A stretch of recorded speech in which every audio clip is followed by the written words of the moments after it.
हाँ, तो कर त्रिशूल अरु डमरू विराजा, चले बसह चढ़े बाजहि बाजा, देख से वही सुरप्रिय मुस्काही, बर लायक दुल्हिन जग नाही।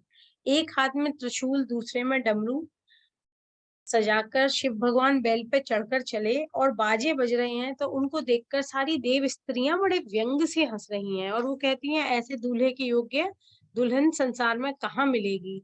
तो एक तरीके से सब व्यंग कर रहे हैं और भगवान शिव भी खूब समझ रहे थे कि देखो इन्हें कैसा मजाक सूझा है। और जब सब अलग अलग अलग होके चलने लगे, तो वहां पे जब दूसरे के शहर में जाना है, दूसरे की जगह जाना है, तो सारे देवताओं ने अपने को भगवान से अलग कर लिया। और महादेव जी बड़े खुश होके मन में बोले कि देखो विष्णु भगवान की बात, कि या इस वक्त भी ये अपना मजाक करने से बाज नहीं आएंगे। चलो कोई बात नहीं, हम तो अपने ही गणों के साथ चलते हैं। तो सबके साथ जब वो चलने लगे, उनके चित्र विचित्र प्रकार के उनके गण चल रहे हैं, तरह तरह के भूत प्रेत चल रहे हैं।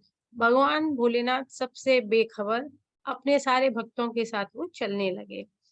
अब कैसा हुआ, वहां जब वे पहुंच गए राजा हिमाचल के नगर में, तब आगे का वर्णन करते हैं। जस दूल्ह तस बनी बराता, कौतुक विविध होहि मग जाता, यहाँ हिमाचल रचेउ बिताना, अति विचित्र नहीं जाए बखाना। जैसा दूल्हा था वैसी ही बारात बन गई और मार्ग में चलते हुए भांति भांति के कौतुक होने लगे। इधर हिमाचल ने ऐसा विचित्र मंडप बनाया जिसका कि वर्णन नहीं हो सकता।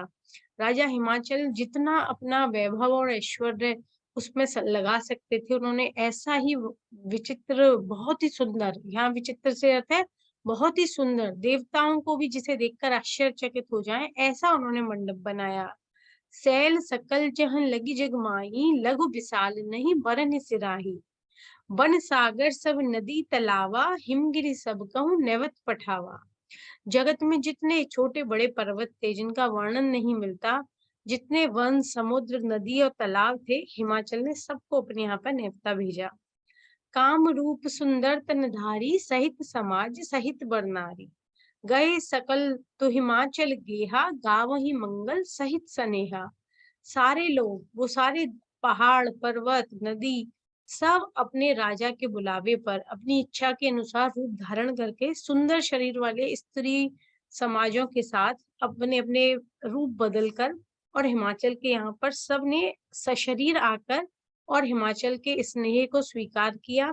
सबने भगवान भोलेनाथ और माता पार्वती के विवाह के लिए मंगल गीत गाना शुरू किया। प्रथम ही गिरी बहु ग्रह समराये, जथा जोग तह तह सब छाये। पुर शोभा अब लोक सुहाई, लागई लघु बिरंच निपुनाई। हिमाचल राजा ने पहले ही बहुत से घर सजवा रखे थे ताकि बारात जब आए तो बारात को वहां पर जनवासे में ठहरवाया जाए। सब लोगों को यथा योग्य उन्होंने स्थानों में उतारा गया और नगर इतना सुंदर ढंग से सजाया था कि उसे देखकर ऐसा लगता था कि शायद ब्रह्मा जी की रचना की कुशलता भी इसके सामने अब कुछ नहीं है। लघु लाग विधि की निपुणता, अवलोकपुर शोभा सही, बन बाग कूप तड़ाग सरिता, सुभग सब सक को कही। मंगल विपुल तोरण पताका, केतु ग्रह ग्रह सोहही, वनिता पुरुष सुंदर चतुर, छवि देख मुनि मन मोहही। तुलसीदास जी कहते हैं इतना सुंदर उन्होंने वर्णन किया है राजा हिमाचल की नगरी का, कि ऐसा सुंदर नगर देखा ही नहीं गया, कभी देखा न सुना। और ऐसा लगता है जैसे ब्रह्मा जी को इन लोगों से सीखना चाहिए कि नगर को कैसे सजाया जाता है। राजा हिमाचल के यहाँ पे वन बाग कुएं तालाब नदी सब इतने सुंदर थे कि उनका वर्णन करने में शारदा जी भी थक जाएं। घर घर के लोग बहुत सुंदर मंगल सूचक तोरण और अपने घरों पे ध्वजाएं पताकाओं से अपने घरों को सुशोभित कर रखा था उन्होंने। और वहां के स्त्री पुरुष सब इतने सुंदर सुसज्जित और चतुर लग रहे थे कि उन्हें देखकर जो विरक्त योगी मुनि हैं उनके भी मन मोहित हो रहे हैं। जगदम्बा जहाँ अवतरी, सोपुर बरन की जाय, सिद्धि रिद्धि सिद्धि संपत्ति सुखद, नित्य नूतन अधिकार। जहाँ स्वयं माता जगदम्बा ने अवतरण लिया हो, उस पुर की शोभा का वर्णन आखिर कौन कर सकता है। वहां रिद्धि सिद्धि संपत्ति और सुख अपने आप बढ़ना ही है। जहाँ स्वयं जगदम्बा माता अन्नपूर्णा जहाँ स्वयं अवतार लेकर बैठी है। नगर निकट बारात सुनि आई, पुर खर बहु शोभा अधिकाई, कर बनाव सज वाहन नाना, चले लेन सादर अगवाना। अब बारात को नगर के निकट आई सुन के नगर में चहल पहल मच गई, और इस चहल पहल में सुंदर सुंदर स्त्री पुरुष इधर से उधर जब आ रहे हैं जा रहे हैं, तो इस नगर में ऐसा लगने लगा जैसे कि गति सक्रियता बढ़ गई, इसकी शोभा और भी बढ़ गई है। अगवानी करने वाले लोग बन ठन कर खड़े हैं और नाना प्रकार की सवारियों को सजाकर आदर सहित बारात का स्वागत करने के लिए दरवाजे पे आ गए हैं। यह हर्षे सुरसैन निहारी, हरि ही देख अति भय सुख सुखारी, शिव समाज जब देखन लागे, बिडर चले वाहन सब भागे। अब जो बारात के स्वागत के लिए आके खड़े हुए, तो देवताओं का समाज आया। सजे धजे देवताओं को देखकर सबका मन बड़ा प्रसन्न हुआ। और बाद में जब भगवान श्री हरि विष्णु की सवारी आई, तो उसे देखकर तो सब बहुत ही आनंद छा गया। सब बड़े प्रसन्न हुए, बड़े सुखी हुए। भगवान नारायण और उनके ही जैसे सारूप्य उनके गणों को देखा, जिनका भगवान का चतुर्भुज स्वरूप और उनके सारे गणों का भी वही सुंदर स्वरूप पीताम्बरधारी। तो सारी जनता बड़ी प्रसन्न हुई। लेकिन जैसे ही श्री हरि विष्णु के पीछे जब भगवान शिव की बारात आई, शिव का दल आया, जो कि जिसका अभी वर्णन किया था कि कोई 1 आंख का, कोई 4 आंख का, कोई 10 हाथ का, कोई बिना हाथ का, कोई बहुत पतला, कोई बहुत सूखा, भूत प्रेत पिशाच जिन्न जिसके में आगे नाचते कूदते तरह तरह की आवाजें निकालते हुए चल रहे थे। और उनको देखते ही क्या होगा कि सब लोग डर गए, घबरा गए, और उनकी सब वाहन जो थे, उनके हाथी बैल घोड़े, वो सब डर कर भागने लगे। धर धीरज तह रहे सायाने, बालक सबले जीव पराने, गए भवन पूछे पितु माता, कहीं बचन भय कंपित गाता। कुछ बड़ी उम्र के समझदार लोग तो हिम्मत करके धीरज धर के डटे रहे, और बाकी जो छोटे लड़के थे, कम उम्र वाले थे, कम समझदार थे, वो सब तो डर के मारे अपने प्राण बचाकर वहां से भागे। और घर पहुंचने पे जब माता पिताओं ने पूछा कि भाई तुम इतने घबराए ऐसे भागे हुए अपनी जान बचा के जैसे कहीं से आ रहे हो, ऐसे क्यों भगते आ रहे हो, तो उन सब ने भय से कांपते हुए अपने माता पिता को सारा वर्णन सुनाया। कहिए कहा कही जाय न बाता, जम कर धार किधो बरियाता, बर बोराय बसह असवारा, ब्याल कपाल विभूषण छारा। और उन्होंने बताया क्या कहें, ऐसी घटना जो कि हम बताना भी मुश्किल है। ये बारात आई है कि यमराज की सेना आई है। इसे तो देखकर ऐसा लग रहा है कि दूल्हा पागल है, और ये पागल को बैल पे बिठा दिया गया है। कहीं कपाल मानव मुंड मुंड की माला पहन रखी है, सांप और राख उसके गहने हैं। बताओ ये कैसी बारात है। यमराज भी कांप जाए, इतनी भयंकर बारात और ऐसा विचित्र पागल दूल्हा।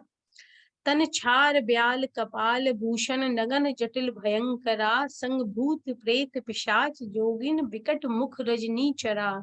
जो जियत रही है बरात देखत, पुण्य बढ़ते ही कर सही, देखी है सो उमा विवाह घर घर, बात अस लड़कन कही।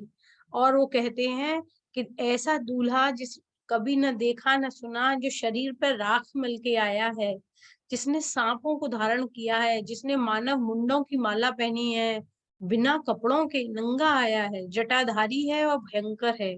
उसके साथ भयानक मुख वाले भूत प्रेत पिशाच योगिनी जिन्न राक्षस नाचते कूदते तरह तरह की आवाजें निकालते चल रहे हैं।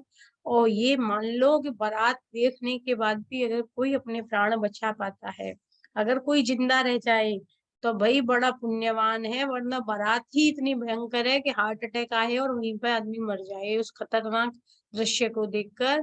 तो लड़कों ने अपने अपने माता पिता से कहा कि तुम बड़े भाग्यवान हो कि हमने वो बारात देख ली और अभी भी हम जिंदा हैं। पार्वती का विवाह तो वही देखेगा जिसका बड़ा पुण्य है, जो इस बारात को देखकर भी अपने हृदय को संभाल सके, अपने प्राणों को बचा सके।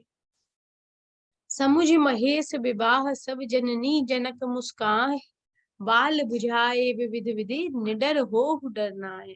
अब महेश्वर का समाज जो समझदार थे वो समझ गए कि लड़के जो वर्णन कर रहे हैं ये भगवान भोलेनाथ के समाज का वर्णन है। तो वह समझ जाते हैं, वह मुस्कुराते हैं और लड़कों को समझाते हैं कि तुम डरो नहीं, भगवान शिव का केवल रूप अशिव है, बाकी वह कल्याण के निधान है, डरने की जरूरत नहीं है।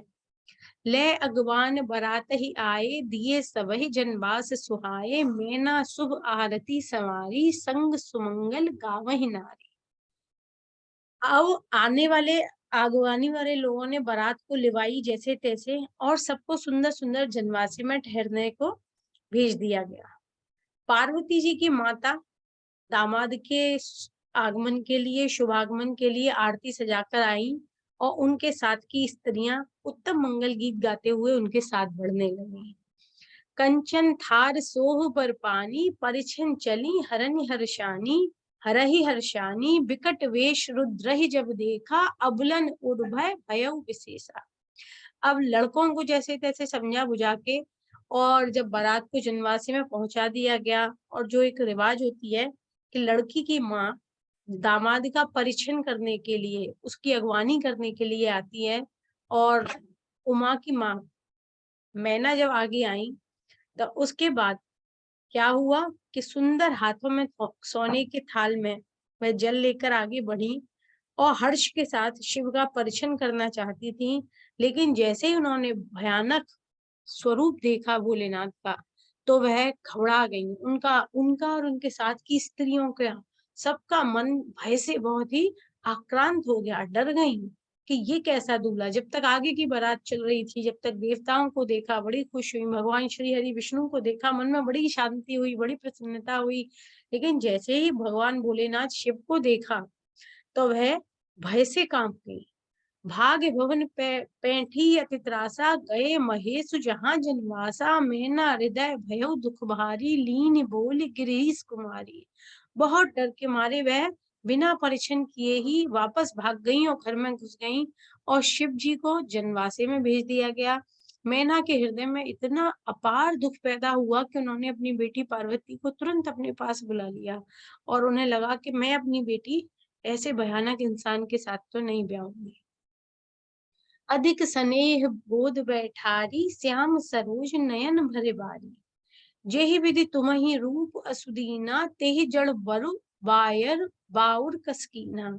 और बड़े प्यार से अपनी बेटी को गोद में उठा बिठाकर खूब प्यार करने लगी, और प्यार करते हुए उनके नेत्रों में आंसू भर गए। उनके नील कमल के समान नेत्र थे, श्याम सरोज नयन भरे बारी, उनके नीले कमल जैसे नयनों में पानी भर गया।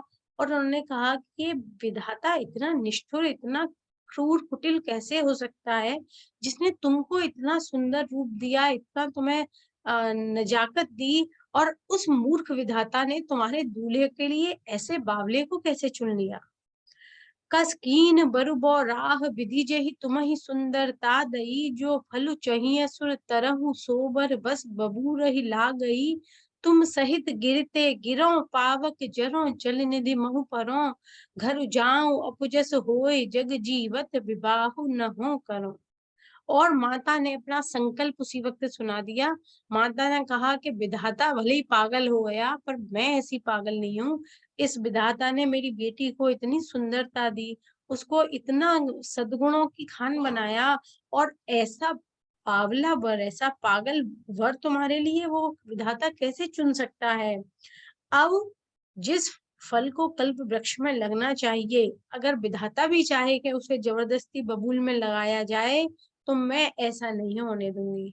मैं तुम्हें लेकर चाहे पहाड़ से गिर जाऊं, चाहे आग में जल जाऊं, चाहे समुद्र में कूदूं, चाहे घर संसार मेरा उजड़ जाए और संसार में मेरी अपकीर्ति फैल जाए, पर जब तक मैं जिंदा हूं, मैं इस पागल वर से तुम्हारा विवाह तो न होने दूंगी। और माता ने ये कह के अपनी बेटी को अपनी छाती से लगा लिया, और अपनी गोद में लेके बैठ गई, और घर में सबको ये संकल्प सुना दिया कि चाहे कुछ भी हो, चाहे विधाता कुछ भी कोशिश करे, मैं मेरी फूल सी बच्ची इस पागल के साथ नहीं ब्याहूंगी। वही बिकल अबला सकल दुखित देख गिरनार, कर बिलाप रोदत बदित सुता स्नेह संभार। हिमाचल की स्त्री मैना को दुखी देखकर सारी स्त्रियां, दूसरी स्त्रियां भी बड़ी व्याकुल हो गईं, और सब यही कहने लगी कि ये कैसे विधाता ने विधान किया, कहाँ परम सुंदरी जगदम्बा और कहाँ ये पागल बावला वर। मैं ना अपनी कन्या के स्नेह को याद करके बार बार विलाप करती, रोती और कहने लगी, नारद कर में काहा बिगारा, भवन मोर जिन बसत उजारा। अस उपदेश उमहि जिन दीना, बरी बरही लागी तब कीना। मैंने नारद का ऐसा क्या आखिर बिगाड़ा था कि उसने मेरा बसता हुआ घर उजाड़ दिया, जिसने मेरी बेटी पार्वती का ऐसा दिमाग खराब किया और उस मेरी फूल जैसी बच्ची से सालों तक इतना कठोर तप कराया, वो भी इस पागल के लिए।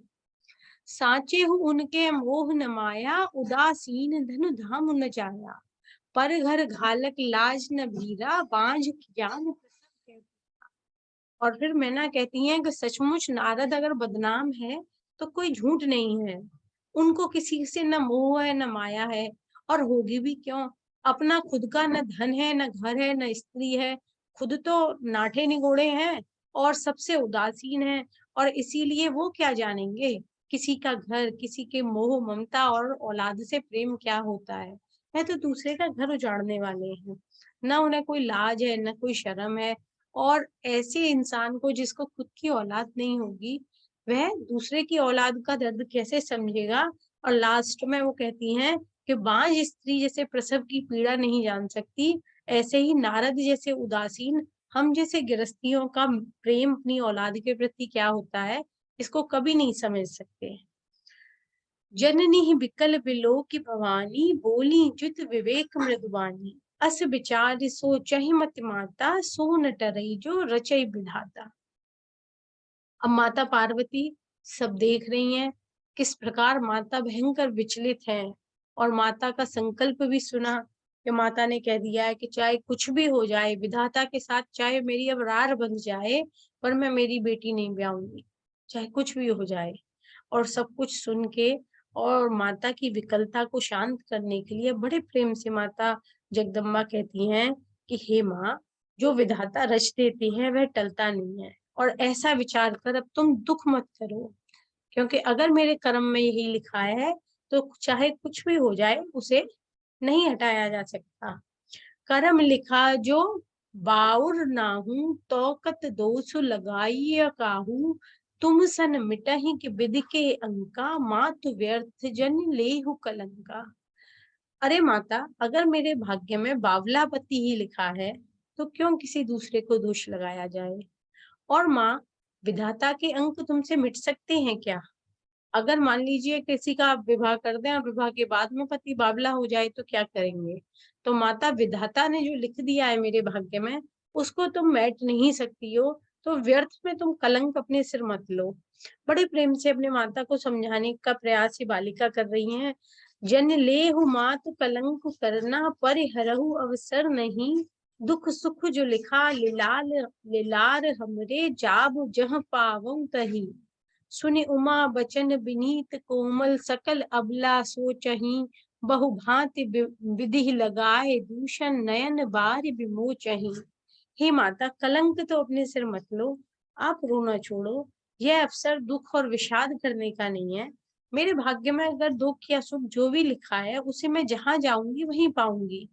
तब पार्वती ने बहुत अपनी माता को समझाने का प्रयास किया कि अगर मेरे भाग्य में सुख है तो मुझे सुख मिलेगा, और अगर दुख लिखा होगा तो तुम उसे दूर नहीं कर सकती। बेटी के ऐसी समझदारी भरे वचनों को जब माता ने सुना तो सारी स्त्रियां भी बड़ा सोच करने लगी कि देखो, लड़की सुंदर ही नहीं है, इतनी समझदार भी है। और भांति भांति से वह और विधाता को दोष देने लगी, और उनकी आंखों से आंसू बहने लगे। ते ही अवसर नारद सहित अरु ऋषि सप्त समेता, समाचार सुन तुहिन गिरी, गवने तुरत निकेता। अब इस समाचार को सुनते ही हिमाचल उसी समय नारद और सप्त ऋषियों को साथ लेकर अपने घर गए। कौन सा समाचार। जब उन्हें पता चला कि मैना ने संकल्प कर लिया है कि चाहे कुछ भी हो जाए, मैं मेरी बेटी का इस बावले से विवाह नहीं करूंगी, और बिना परिछन किए नैना घर के अंदर घुस गई हैं, बेटी को गोद में बिठा लिया है और विवाह न करने की प्रतिज्ञा कर दी है। तो सब सप्त ऋषियों को लिया, नारद जी को लिया, और हिमाचल अपनी पत्नी को समझाने के लिए घर आए। तब नारद सबहि समझाबा, पूरव कथा प्रसंग सुनाबा, मैना सत्य सुनहु मम बानी, जगदम्बा तब सुता भवानी। अब नारद जी ने माता मैना को कहा कि हे मैना रानी, तुम मेरी बात को ध्यान से सुनो। तुमने जिस बालिका को अपनी बेटी मान रखा है और उसे गोद में बैठाया है, यह हम सबकी माँ साक्षात जगत जननी भवानी है। उन्होंने माता जगत जननी भवानी के पूर्व जन्म की सारी कथा का प्रसंग सुनाया कि यह तो दक्ष सुता सती है और ये सदैव से अर्धांगिनी है भगवान भोलेनाथ की। अजा अनादि शक्ति अविनाशिनी, सदा शंभु अर्धग धंग निवासिनी, जग संभव पालन लय करनी, निज इच्छा लीला वपुधरिणी, जन्मी प्रथम दक्ष गृह जाई, नाम सती सुंदर तन पाई, तहु सती शंकर ही विवाही, कथा प्रसिद्ध सकल जग माही। तो नारद जी ने उन्हें समझाने का प्रयास किया कि ये तुम्हारी जो छोटी सी बेटी तुम्हारी गोद में बैठी है, यह तो अजन्मा अनादि अविनाशिनी शक्ति हैं जो सदैव शिव के अर्धांग में रहती हैं। ये ही जगत की उत्पत्ति, पालन और संहार करने वाली हैं। और इन्होंने ये जो अपना लीला वपु धारण किया है, यह किसी कर्मों का फल नहीं बल्कि इनकी इच्छा और संकल्प से ये धारण करती हैं। पहले भी ये दक्ष के घर में जाकर जन्मी और तब इन्होंने सती नाम रखा। बहुत सुंदर शरीर वाली माता सती वहां भी शंकर से ही ब्याही थी, तब भी ये बहुत सुंदर थी और ये कथा सारे जगत में प्रसिद्ध है। क्या तुम्हें नहीं पता इस बारे में? एक बार आवत शिव संगा, देखे रघुकुल कमल पतंगा, भयउ मोह शिव कहा न कीना, भ्रम बस बेशु सिय कर लीना। और एक बार शिव जी के साथ रास्ते में आते हुए इन्होंने रघुकुल के कमल भगवान सूर्य को देखा। पता नहीं कैसे इन्हें उस क्षण मोह हो गया और भगवान शिव का कहा न मानकर भ्रम में इन्होंने माता सीता का वेश धारण कर लिया। सिय वेशु सतीजो कीन ते ही अपराध शंकर पर हरि, हर बिरह जाय बहोर पितु के यज्ञ जोगा अनल जरी। अब जन्मी तुमरे भवन निज पति लाग, दारुण तप किया, अस जान संशय तजहु गिरिजा, सर्वदा शंकर प्रिया।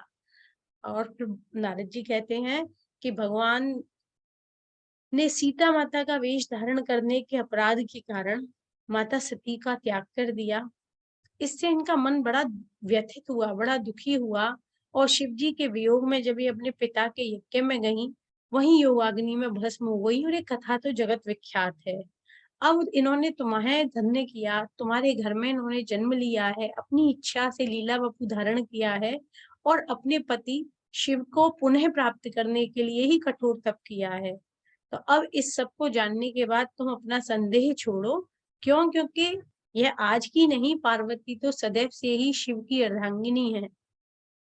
सुन नारद के बचन तब, सब कर मिटा विषाद, छन महु व्यापेहु सकलपुर, घर घर यह संवाद।